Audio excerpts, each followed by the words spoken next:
Hello student, welcome to Pace Batch series of Siddharth Chauhan YouTube channel. Welcome to Pace Batch series of Siddharth Chauhan YouTube channel. Now we are discussing about important MCQs questions from NCERT exemplar solution.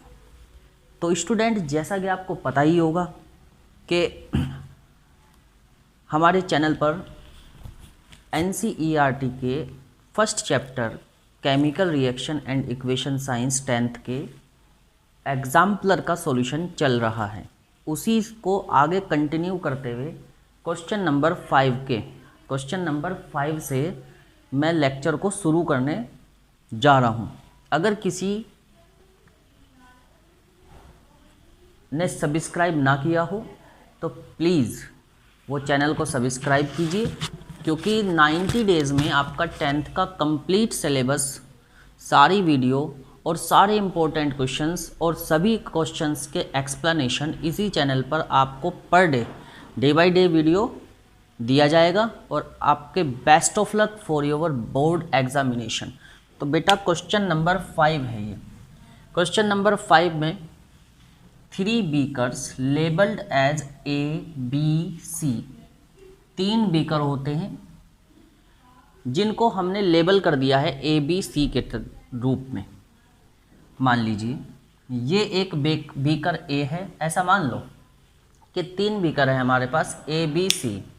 उन तीनों के तीनों beaker में 25 ml water है, 25 ml water है जो हमने तीनों में कंटेन किया है। तो पहले बीकर A में हम NaCl को मिलाते हैं, फिर दूसरे बीकर में हम CuSO4 कॉपर सल्फेट को मिलाते हैं और तीसरे बीकर में NaCl को मिलाते हैं। क्वेश्चन को दोबारा सुन लेंगे।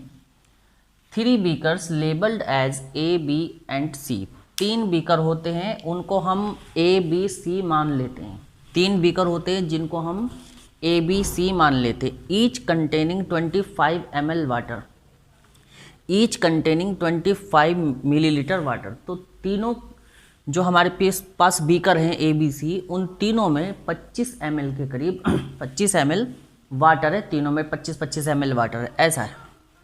तो a small amount of NaOH, enormous CuSO4 and NaCl were added to the beaker ABC respectively. तो तीनों बीकर में हम थोड़ा थोड़ा, पहले बीकर A में हम NaOH मिलाते हैं, दूसरे बीकर B में हम CuSO4 मिलाते हैं, तीसरे बीकर C में फिर NaCl मिलाते हैं।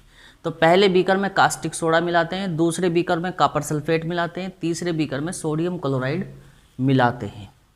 तो जब ऐसा कर देते हैं ना, तो तब हम कुछ ऑब्जर्व करते हैं।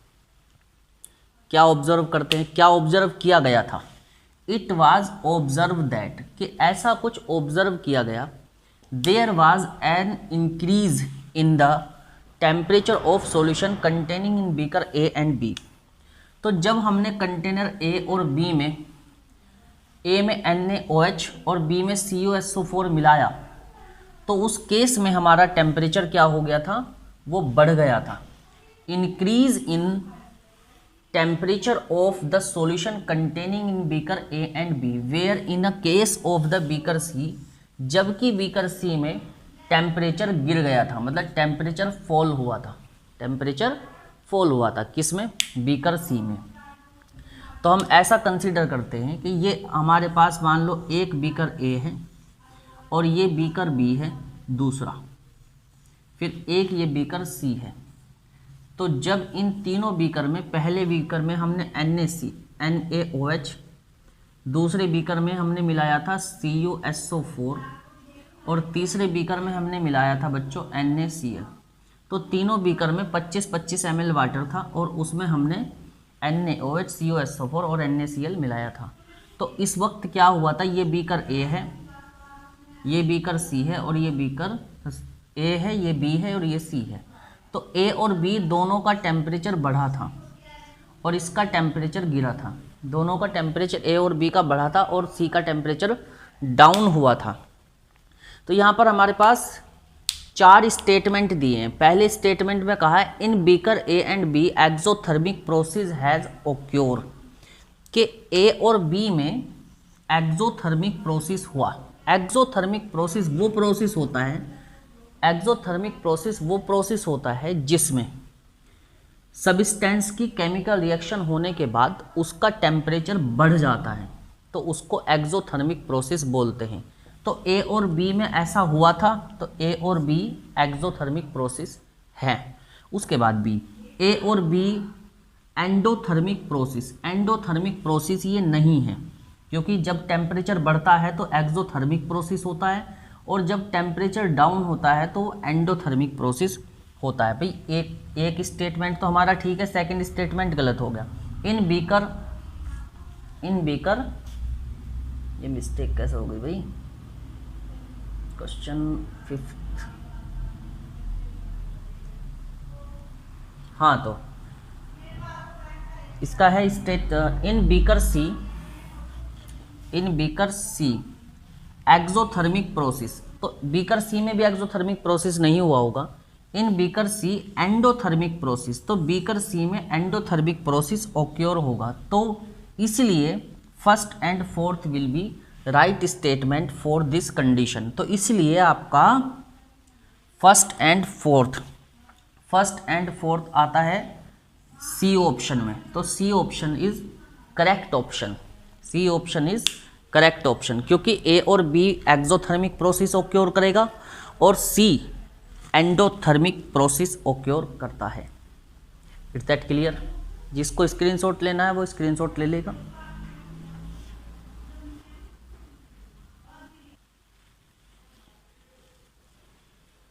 क्वेश्चन नंबर 6 में है a dilute ferrous sulphate solution was gradually added to the beaker containing acidified permanganate solution. Acidified permanganate solution का मतलब होता है परमैंगनेट सॉल्यूशन KMnO4 जिसमें एसिड भी मिला हुआ है, तो उसको हम कहते हैं एसिडिफाइड परमैंगनेट। तो हमने यहाँ पर acidified permanganate solution, the light purple colour of the solution faded. तो जब हम किसी बीकर में जिसमें फेरस सल्फेट सॉल्यूशन था उसमें हम क्या ऐड करते हैं, एसिडिफाइड परमैंगनेट सॉल्यूशन ऐड करते हैं, तो क्या होता है कि जो उसका सॉल्यूशन का जो कलर होता है वो फेड हो जाता है। सॉल्यूशन का कलर क्या होता है, वो फेड हो जाता है, फाइनली डिसअपियर, फिर बाद में वो कलर डिसअपियर हो जाता है। Which of the following is correct explanation. तो इसमें यहाँ पर 4 एक्सप्लेनेशन दिए हैं, इसमें से करेक्ट एक्सप्लेनेशन कौन सा है? तो इसके लिए हमारे पास इक्वेशन होती है 2KMnO4 plus 8H2SO4 plus 10FeSO4। तो यहाँ पर ये फेरस सल्फेट सॉल्यूशन है और ये आपके पास KMnO4 है और ये एसिड इसमें मिला हुआ है जिसकी वजह से ये एसिडिफाई हो गया। इक्वल बचता है K2SO4 plus 2MnSO4 plus 5FeSO4 का Fe2SO4 का होल थ्राइस प्लस 8H2O ये है।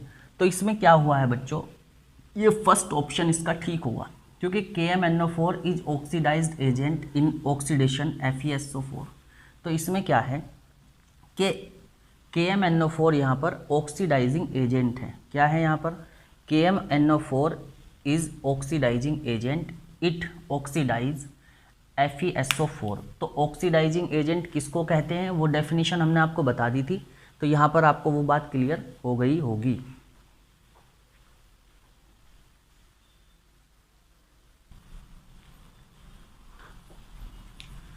विच एमंग द फॉलोइंग इज और डबल डिस्प्लेसमेंट रिएक्शन। ये 4 रिएक्शन हैं, इन चारों रिएक्शन में हमें बताना है कि इसमें डबल डिस्प्लेसमेंट रिएक्शन कौन सी है। तो देखो बच्चों, तो जैसे कि पहली रिएक्शन होती है Pb plus CuCl2, Pb plus CuCl2 इक्वल टू PbCl2 प्लस Cu। तो ये सिंगल डिस्प्लेसमेंट रिएक्शन होगी, तो ये सिंगल डिस्प्लेसमेंट रिएक्शन होगी। और second Na2SO4, Na2SO4 sodium sulphate का रिएक्शन बेरियम क्लोराइड से हुआ, बेरियम सल्फेट और सोडियम क्लोराइड बना। तो यहाँ पर सोडियम ने बेरियम को डिस्प्लेस किया है, तो यहाँ पर डबल डिस्प्लेसमेंट हुआ है सेकंड में। तो सेकंड ऑप्शन सही है यहाँ पर, सेकंड आंसर हो जाएगा सेकंड, आंसर हो जाएगा सेकंड। तो सेकंड किया किस में दिया है, बी में दिया है, तो बी इज़ करेक्ट आंसर इसके लिए। चारों में ये वाली इक्वेशन जो होगी आपकी सेकंड इक्वेशन है यहाँ पर, डबल डिस्प्लेसमेंट इक्वेशन कह दो या डबल डिस्प्लेसमेंट रिएक्शन कह दीजिए, नो डाउट।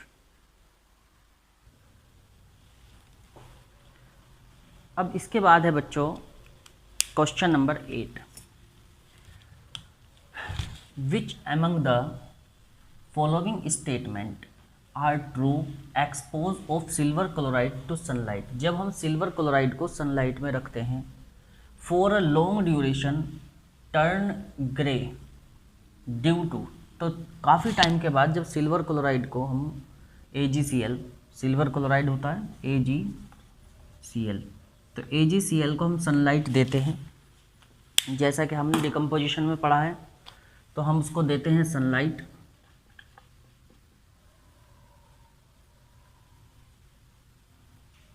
सनलाइट में जब उसको रखा जाएगा AgCl को, तो वो क्या बनेगा 2Ag + Cl2, तो मल्टीप्लाई यहाँ 2 से हो जाएगी, ऐसा होगा।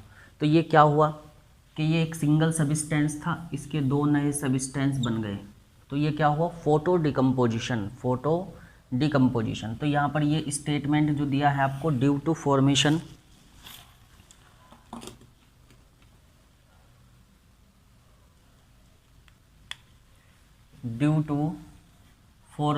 Of silver by decomposition of silver chloride, तो यहाँ पर ये फर्स्ट वाला आंसर आपका ठीक है। First statement is correct for question number 8। अब इसके बाद क्वेश्चन नंबर 9 है स्टूडेंट, क्वेश्चन नंबर 9 पढ़ देता हूँ मैं। Solid calcium oxide react vigorously with water to form calcium hydroxide accompanied by the liberation of heat. This process is called slacking of lime. Calcium hydroxide dissolve in water to form its solution called lime water. Which among the following is true about Slaking lime and the solution form. देखो, जब भी हम calcium oxide बहुत तेज़ी से पानी के साथ रिएक्शन करता है, कैल्शियम ऑक्साइड पर जब हम कैल्शियम ऑक्साइड किसको बोलते हैं, कैल्शियम ऑक्साइड मतलब कि चूने को ही तो कैल्शियम ऑक्साइड बोला जाता है। तो चूना के ऊपर जब पानी की 4, 5, 10, 20 बूंद डाल दी जाती हैं, तो क्या होता है बच्चों कि वो बहुत तेज़ी से वो रिएक्ट करता है वाटर के साथ, तो इसको बोला जाता है, इस प्रोसेस को हम बोलते हैं स्लैकिंग ऑफ लाइम। क्या बोलते हैं उसको, स्लैकिंग ऑफ लाइम। तो स्लैकिंग ऑफ लाइम कि ये कौन सा प्रोसेस है, इसमें 4 ऑप्शन दिए हैं आपको। It is an endothermic process, तो इसमें एंड तो हीट का हुआ ही नहीं, तो एंडोथर्मिक प्रोसेस का कोई मतलब नहीं बैठता। Second, it is an exothermic process, second बिल्कुल ठीक है इसमें जवाब। It is an exothermic process, क्योंकि हीट यहाँ पर जनरेट होगी। The pH of resulting solution will be more than 7, तो ये बात बिल्कुल ठीक होगी, क्योंकि pH वैल्यू ज़्यादा होगी जो बना सॉल्यूशन होगा, क्योंकि वो कैल्शियम हाइड्रो ऑक्साइड है जो बनेगा, तो क्या बनेगा वो कैल्शियम ऑक्साइड से कैल्शियम हाइड्रो ऑक्साइड बनेगा, तो इसी वजह से उसका pH वैल्यू 7 से ज़्यादा होना स्वाभाविक है। तो उसका pH वैल्यू 7 से ज़्यादा होगा। आंसर इसके अंदर हो जाएगा आपका second and third be the correct option for this. तो इसलिए आंसर में आपके दिया है पार्ट बी में दिया है आपका सेकंड और थर्ड, ठीक है। तो सेकंड और थर्ड आपका ऑप्शन ठीक होगा। इसके बाद क्वेश्चन नंबर 10 है। क्वेश्चन नंबर 10 में क्या है, barium chloride on reacting with aluminium sulphate. जब बेरियम क्लोराइड आपका एल्युमिनियम सल्फेट से रिएक्ट करता है, form barium sulphate and ammonium chloride, तो बनाता है बेरियम सल्फेट और अमोनियम क्लोराइड को बनाता है। Which of the following correctly responsing for this type of reaction involve, क्या है, डबल डिस्प्लेसमेंट होगा, डबल डिस्प्लेसमेंट, तो फोर्थ पार्ट ठीक है इसका, तो फोर्थ सही जवाब होगा बेटा। इसके बाद question number 11, electrolysis of water is a decomposition reaction. Electrolysis of water is a decomposition reaction, the mole of ratio of hydrogen and oxygen gas is liberated during electrolysis of water. तो इसमें ratio रहता है 2:1 का, 2 hydrogen का part होता है, 1 oxygen का part होता है, तो 2:1 इसमें करेक्ट आंसर होगा। Question number 12, which of the following an endothermic process, इसमें से कौन सा एंडोथर्मिक प्रोसेस है। एंडोथर्मिक प्रोसेस पे पहले भी हम बता चुके हैं कि एंडोथर्मिक प्रोसेस वो होता है जिसमें हीट जनरेट नहीं होती, एंडोथर्मिक प्रोसेस वो होता है जिसमें हीट की ज़रूरत पड़ती है। तो फर्स्ट में क्या है, डिसोल्यूशन ऑफ सल्फ्यूरिक एसिड, तो यहाँ तो हीट आएगी, ये फर्स्ट नहीं हो सकता endothermic process. Second, sublimation of dry ice, sublimation of dry ice, इसमें हीट की ज़रूरत पड़ेगी, तो ये हीट से ही होगी, sublimation of dry ice second सही है। और इसमें होगा आपका फोर्थ ठीक, इवेपोरेशन ऑफ वाटर, तो पानी को जब भाप बनाएंगे तब भी आपको हीट की रिक्वायरमेंट होगी, तो यहाँ पर सेकंड और फोर्थ आंसर ठीक होगा।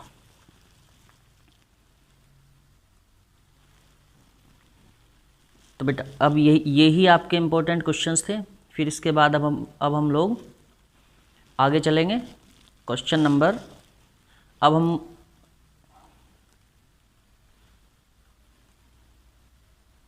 Next chapter acid basis and salt करेंगे, वो आपका कल से स्टार्ट हो जाएगा।